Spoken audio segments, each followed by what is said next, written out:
Hello,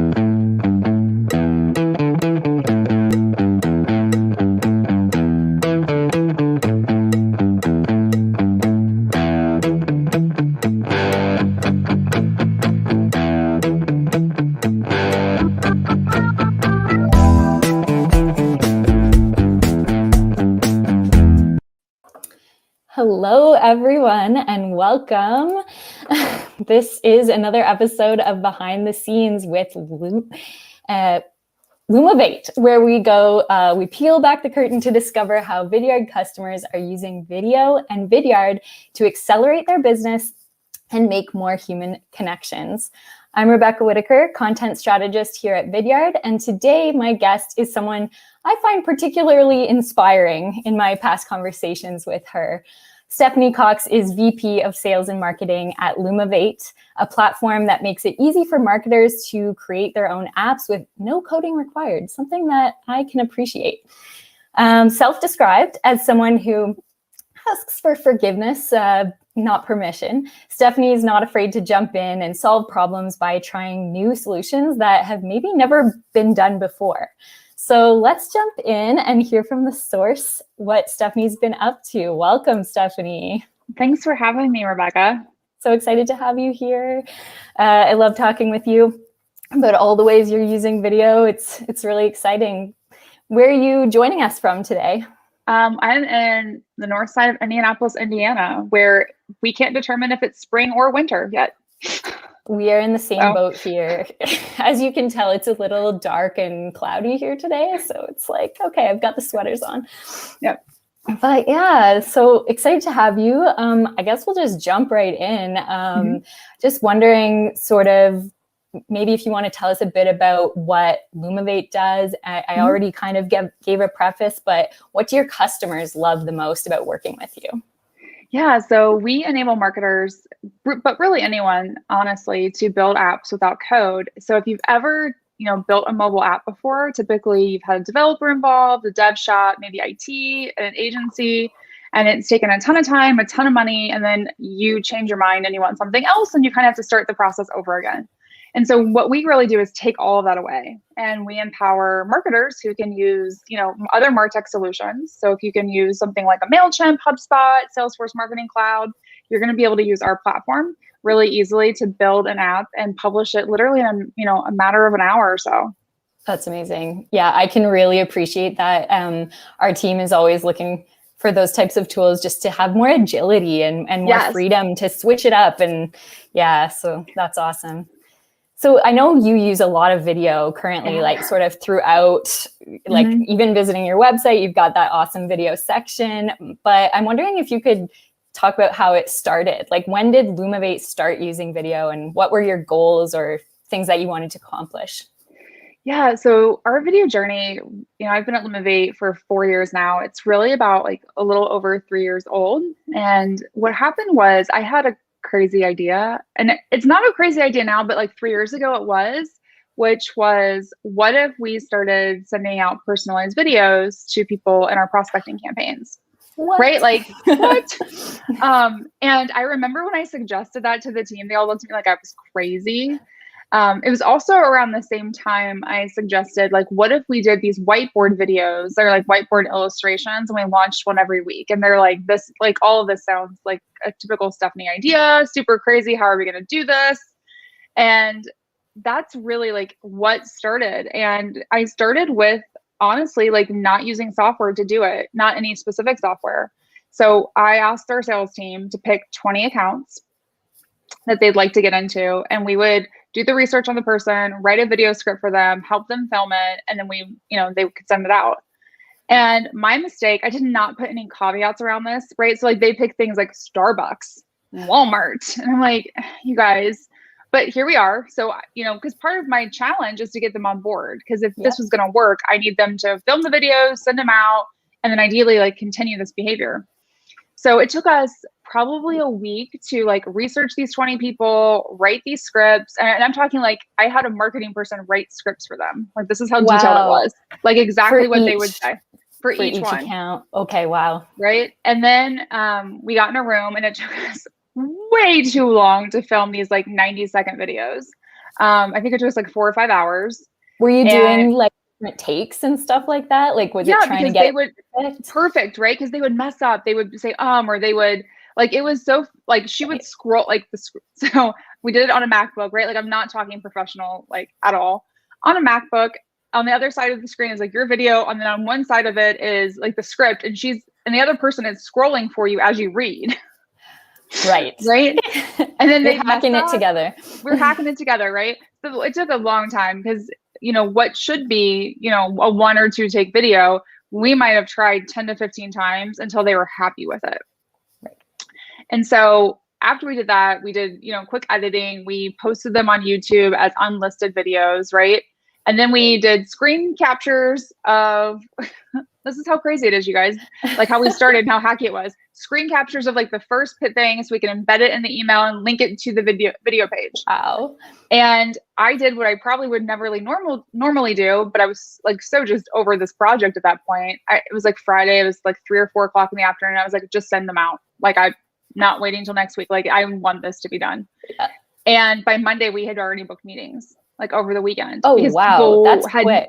Right? They'd never seen this. And so then everyone got really excited.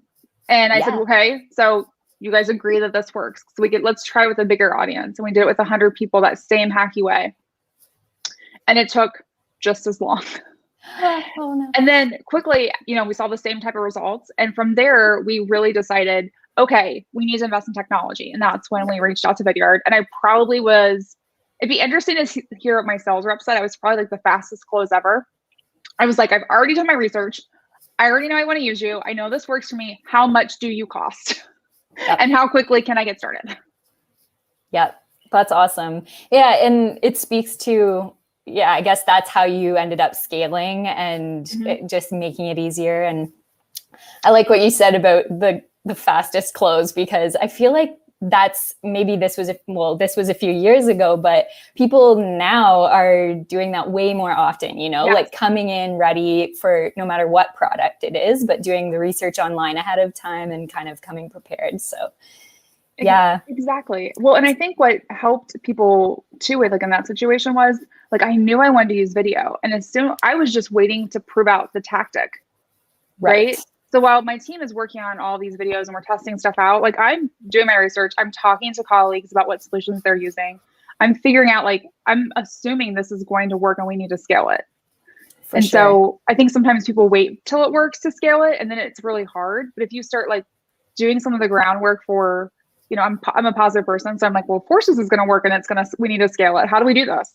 Right. And let me tell you, it's not writing individual scripts, because that takes forever. Right. So I was going to ask, now that you're using Vidyard and you've scaled, how has that changed? Like, how has your process changed? How does, I guess we can start talking about sales and then kind of talk about all the other ways, but how have you scaled and, quickened the pace?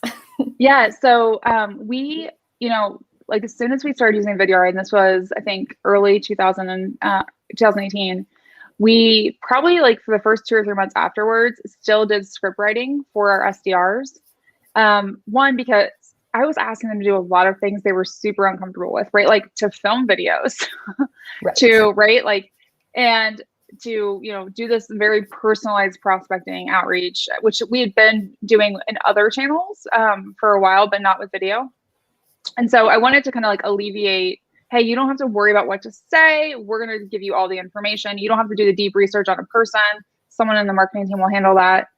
And then what we started doing was, probably like 2 months into that, they started asking, well, can I tweak the script to say this, or I wouldn't say that. And I'm like, awesome, let's not do that then. Yeah. Right. And so we got to this point instead where we would say like, okay, you guys ad lib like the intro that's really personalized, and like, here are 3 bullet points that you should probably mention. Or here's a list of bullet points that would make sense about kind of like why you're reaching out, and you pick the ones that you feel like are most relevant. And then, that was like the next layer. So like every campaign that we would do would have kind of like those talking points. And then we got to a point, pretty quickly, I would say within 9 to 12 months of doing that, where we stopped providing that at all. And they also would just see like a task come in that they need to record a personalized video based on our sequence, and they would just turn it on, do it in one take, and be done. Because I think, the thing I realized is people are so subconscious about video and what they say and how they look on it until they get used to it. And it takes about 100 videos until someone just like stops caring and talks to the camera like a person. Because I always tell everyone, if you say that's probably because you say in real life. Yeah, right? Totally.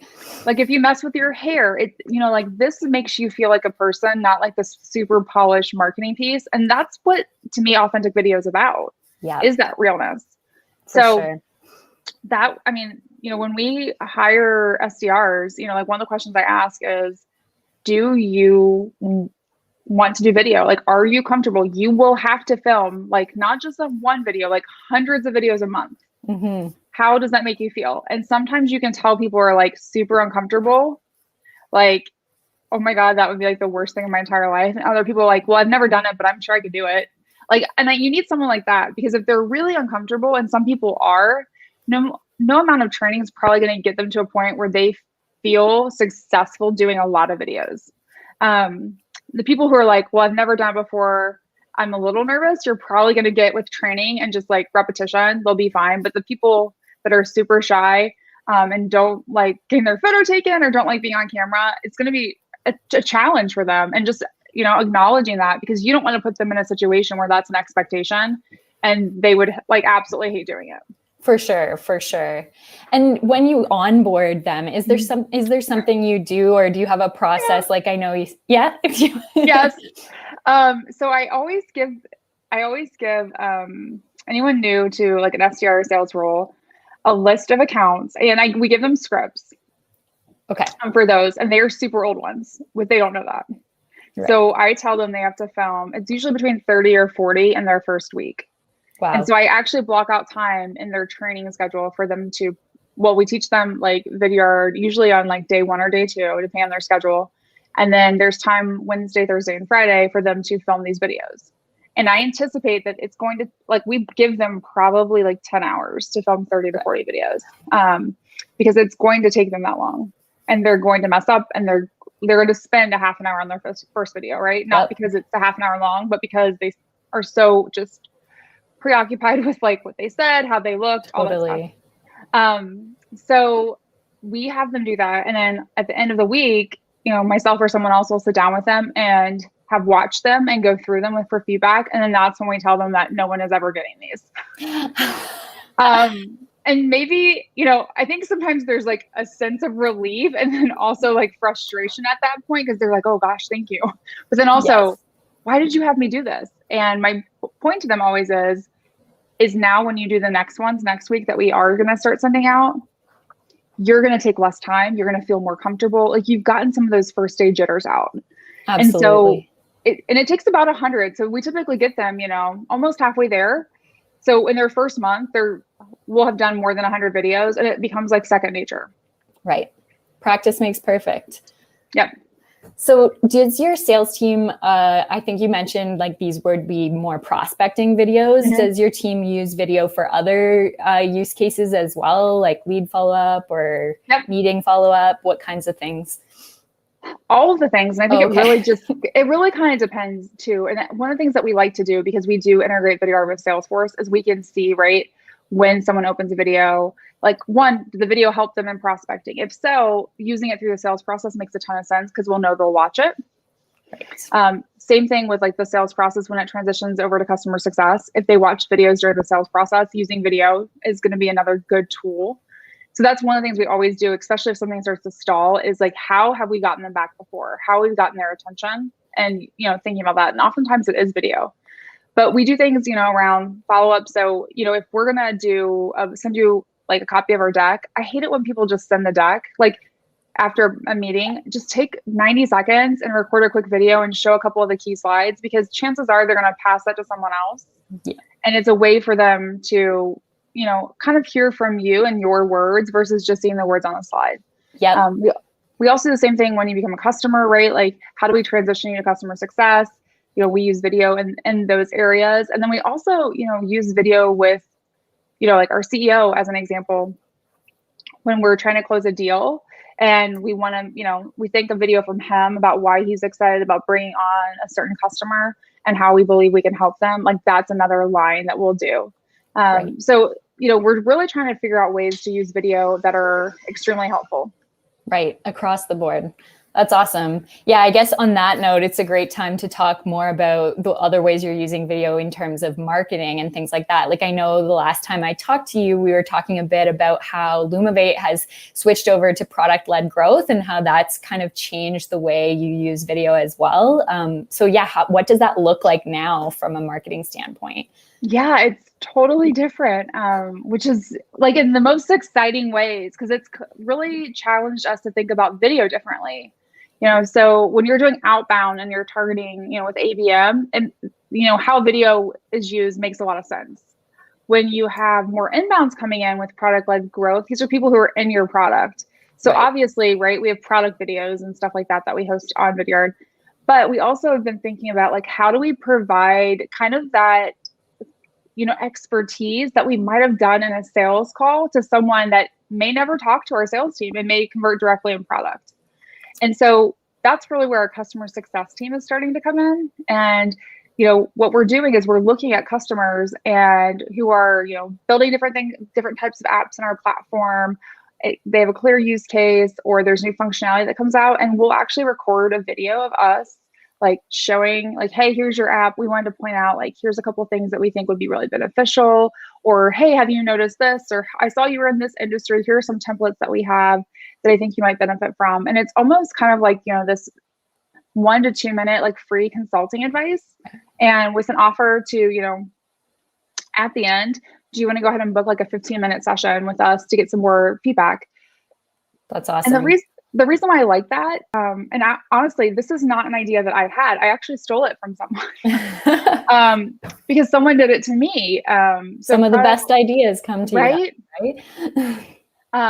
It happened to me personally, and it was a totally different use case. It wasn't like a product-led, like tech product at all.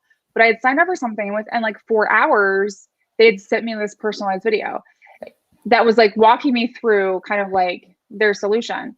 And one of the things I loved about it was like, I got this wow factor. I was like that's fast. Yeah. And they're not like, they weren't, they're probably pretty well-known entity. So just that whole idea of it was kind of cool. And I'd never seen anyone do something like that. And so I immediately sent to my team and I was like, how could we do something like this? Right. And then that's where we came up with this idea of how can you, within 24 hours of someone creating an account, not to all of them, because trying to scale that would be too hard.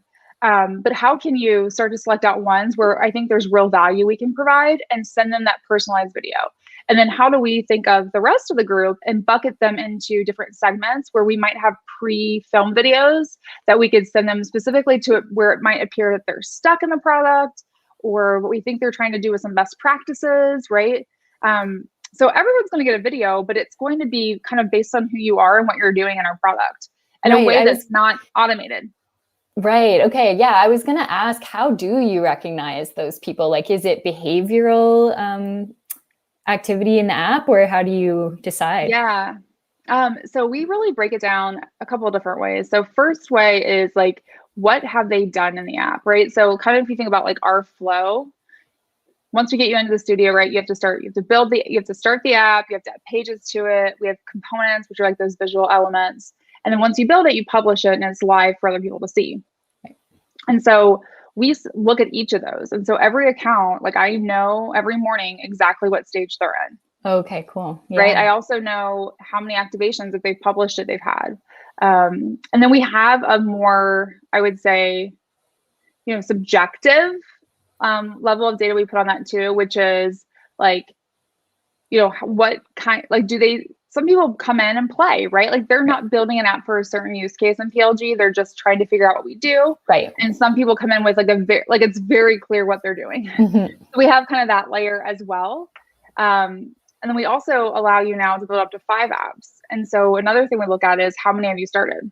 Right. And so we have all that data, and then it's basically segmented off of that. So when our customer success gets it, and this is in addition to like the automated onboarding series we already have that has video in it, we have, this kind of like personalized outreach, and she goes, okay, are you, fitting into like the super personalized bucket where I'm filming that today? Or are you in one of these other buckets, and which bucket is it? And what's the most appropriate, like kind of still personalized from her content, but it's something that she's recorded once that we can send like one to many. Okay, that's great.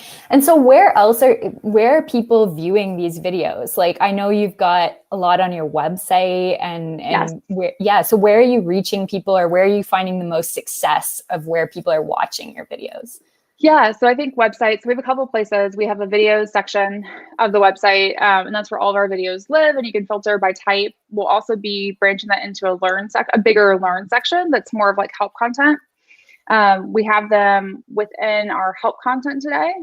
So we use Help Scout for that, so we can embed videos directly in there. We also use Pendo for a lot of our in-product announcements, and we're using, our videos in there. So like you might see a release video, on our website under our video section. You might see that in a blog post on the website. Right. You would also see the same video in release notes and Help Scout, as well as in Pendo, as well as on social. Right. So we're really, as well as in the email that we send you, right? So like we might take one video and use it across like 7 or 8 channels. So we're really trying to think about, how do you take the content you create and make it go everywhere? What's interesting is, one of the things we've seen is the amount of time people watch videos varies by channel. So it's been really interesting for us as we start thinking about, yes, we might use that one video everywhere, but do we need to actually shorten the length for certain channels where people have a shorter attention span, right? Like on social, we've seen some like shorter watch rates than we actually see in product. Yeah. So it just helps us start to think about like, okay, does that one video get spliced up into 5 small videos? And how do we start to do that? Yeah, that's great. And really important to keep in mind when you're planning videos and when you're, before you even click record, it's great to think about, okay, where might I be using this? What do I need to keep in mind to like make sure I have that snippet to edit into a social video or whatever. So that's really interesting. So as you're scaling, I mean, some people might find the scale and the amount of videos you're making might be a little intimidating, but what's kind of your advice, or who creates your videos and how have you scaled that? Yeah. So I think the first thing is you have to get everyone on board in your organization. Yes, there's a place and time, and we still have these, right, for these super polished looking marketing videos. But you can do so much more if you train everyone on how to do it. And if you make that just a part of your core like competency. So, our kind of rule is if you are customer facing, which to me is marketing, sales, success and support and services, video has to be something you're comfortable with. Like you should be sending videos out every week. And so if you hire a team that's willing to do that and invest in them to do it, and just be real transparent with feedback on how they can get better, because we are our own worst critics, right? Like I can watch a video myself and have like 20 things I'd want to change about it. Someone else can watch it and be like, this was great. Yeah. So I think part of it's that. And then I think the other thing is, in this whole world of instant gratification that we as consumers want, and TikTok is another great example of that. I think there's this different level of perfection that's no longer expected. So some people think even with those marketing videos, they have to be like exceptional. Yes, that's a great thing to aspire to. But the reality is, like, you shouldn't settle for perfection and when you can get something out faster. And especially if video is a channel that is being better consumed by your audience than maybe like reading and reading text might be. So I think that's one of the things I tell people is like, we have someone on staff, and I'm very blessed. He's extremely talented in video and can do all kinds of cool animations. But at the same token, like a lot of people can just do stuff on their MacBook today, right? Yep. With the standard MacBook software of editing. Why not just let them? Yep. Like, and see what happens. Because in this digital world, what's the worst thing? It doesn't go well, you take it down. Yeah, seriously. Right? Like, yeah.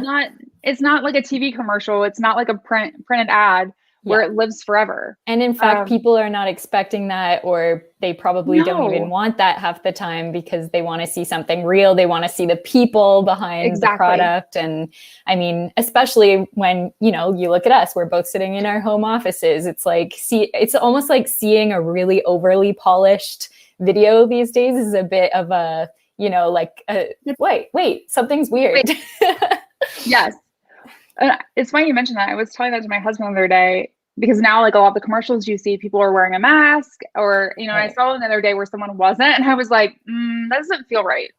Like that doesn't feel like something that was filmed recently. And Yeah, maybe it true. was and filmed safely, but like when all the other commercials in a row are different, it Hmm. feels inauthentic to the time. Yeah, So I think it's absolutely. just something to think about.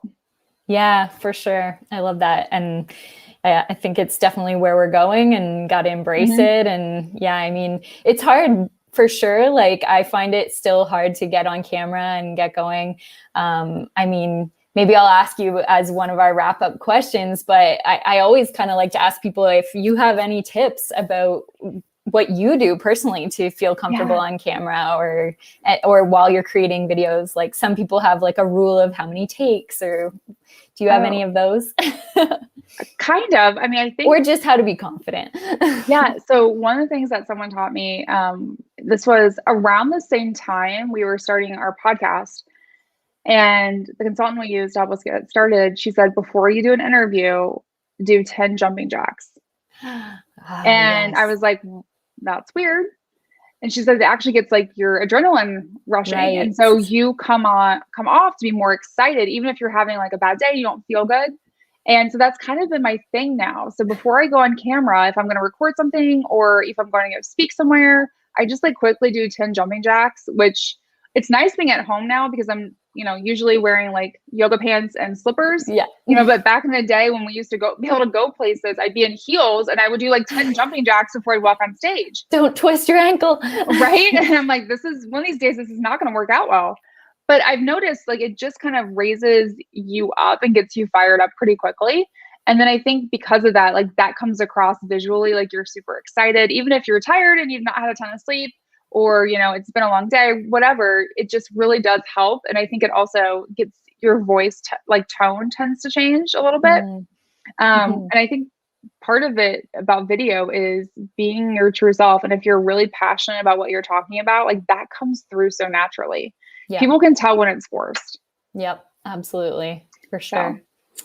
Well, awesome. Yeah, that's great advice. And it's so interesting to hear about everything you're doing with video and beyond. And yeah, do you have any parting words for advice for anyone looking to like ramp up or get their team on board? it is going to be hard to get your team on board initially because it takes time. It's doing something they're probably, even though we've all been on Zoom for a year and a half, they're probably still going to be uncomfortable doing it. So my number one thing is start small and prove that it's successful. Because if you can show, like we did early on, that it's successful, people will start clamoring to do it. Right. And sometimes that means like you have to take more control over the process to ensure it's successful than just like buying technology and telling everyone to start doing it. That won't work. But if you do these tests with or without technology to get started, prove it works, start making it bigger and bigger, you're going to get to a point where your whole team just believes in this like channel and this tactic, and it becomes second nature and part of your culture.